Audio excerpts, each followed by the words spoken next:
नमस्कार मित्रों, मैं डॉक्टर IP सिंह धौलपुर राजस्थान से। मित्रों, ये महीना त्योहारों का महीना रहा, बड़ा आनंद आया। न जाने कितने त्यौहार हमने मनाए, दीपावली मनाई, आज देव उत्थान एकादशी का पर्व, हमारे सारे देवता जग जाएंगे और 2 दिन बाद हमारे संवैधानिक अधिकार का एक बहुत बड़ा त्यौहार मनाया जाएगा। राजस्थान विधानसभा का चुनाव, धौलपुर में 4 सीटें हैं। धौलपुर के बारे में चाहे जो भी चर्चाएं हों, लेकिन मेरी जवानी का अधिकांश समय, कर्मनिष्ठा का समय यहीं व्यतीत हुआ, तो मेरे लिए तो ये सबसे बड़ा स्थान है, पूज्य स्थान है और शायद अंतिम सांस भी यहीं लूँगा मैं। तो आप सभी से निवेदन है, उससे पहले देव उत्थान एकादशी की आप सभी को बधाइयाँ। आपके घर में अब खुशियाँ लौटेंगी क्योंकि आपके देवता जग गए हैं। लेकिन 4 देवता आप और चुनेंगे जिनको MLA कहते हैं। 25 को बटन दबाएंगे और 4 के भाग्य का निर्णय लेंगे और 5 साल तक आपके भाग्य विधाता बन करके काम करेंगे, आपके लिए आवाज़ उठाएंगे। अब धौलपुर बहुत बदल चुका है। जब आया था मैं तो एक कॉलेज था, दर्जन की संख्या में कॉलेज हैं। राजस्थान स्तर का हमारा मेडिकल कॉलेज है। सैन्य स्कूल तो पहले था, सैनिक स्कूल, समझे ना, JN जवाहरलाल नेहरू विद्यालय, सेंट्रल स्कूल, पता नहीं क्या क्या हमारे यहाँ संस्थाएं खुल गई हैं।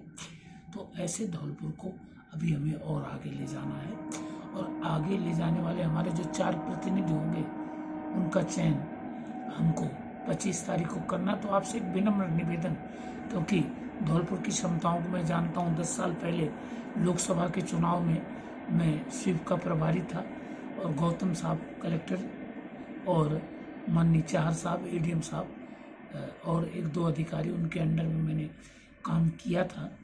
वो धौलपुर का वोटिंग परसेंटेज लोकसभा में 36 से 59 पॉइंट से कुछ ऊपर गया था और शायद इंडिया में 3रे नंबर पर परसेंटेज हमारा बढ़ा था और हमारे कलेक्टर साहब को सम्मानित किया गया था। तो एक बार आपसे वही अपेक्षाएं हैं कि जागरूकता का परिचय दें। इसलिए आपसे विनम्र आग्रह, क्योंकि अब रिटायर हो गया हूँ, आपके बीच में नहीं आ सकता, सोशल मीडिया पे निवेदन कर रहा हूँ।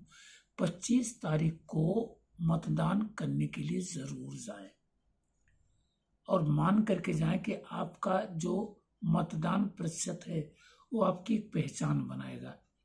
अगले ही साल, वैसे तो 2 महीने बाद ही आ रहा है, लोकसभा का इलेक्शन होगा।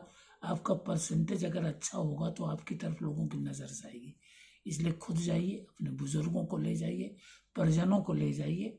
अगर मनपसंद प्रत्याशी नहीं है तो भी जाइए, क्योंकि एक प्रत्याशी आपको और मिलेगा उसमें, नोटा, उसका बटन दबा दीजिए तो प्रतिशत तो बढ़ाइए। नंबर 2, जातिवाद, क्षेत्रवाद, भाईवाद, भतीजावाद की लहर में बहने की आदत छोड़िए। आप धौलपुर वालों का यही है कि उत्साह के आवेग में आप कभी कभी यथार्थ को भूल जाते हैं।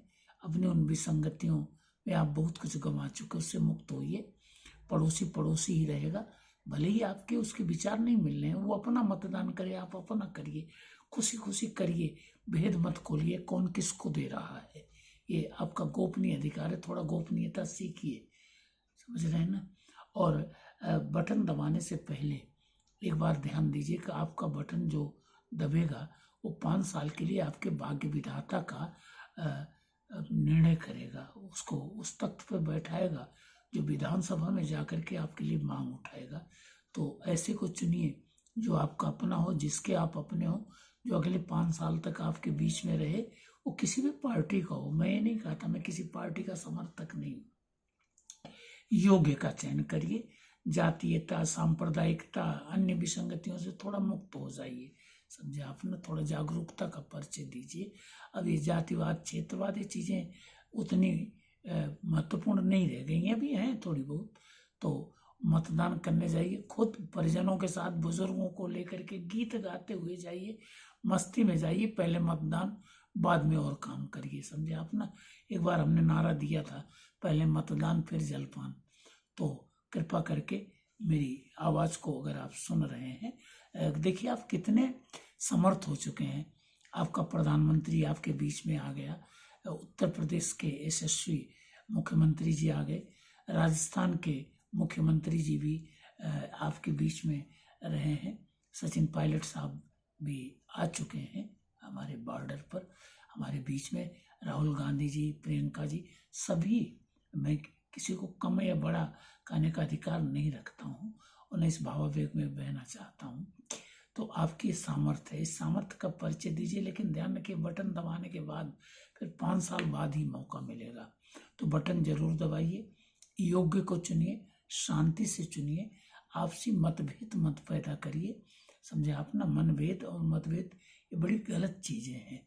और किसी पर ऐसी टीका टिप्पणी न करिए, क्योंकि बोली की चोट गोली से ज्यादा खतरनाक होती, धौलपुर वाले इसे ज्यादा जानते हैं। तो एक बार हमारा प्रतिशत 60 से ऊपर जाना चाहिए और कोशिश होनी चाहिए कि हमारे कलेक्टर साहब, हमारे चुनाव के जो लोग हैं, वो अपनी मूछें ऐंठ कर कह सके कि हमारा धौलपुर किसी से कम नहीं है। और आपको अनंत शुभकामनाएं।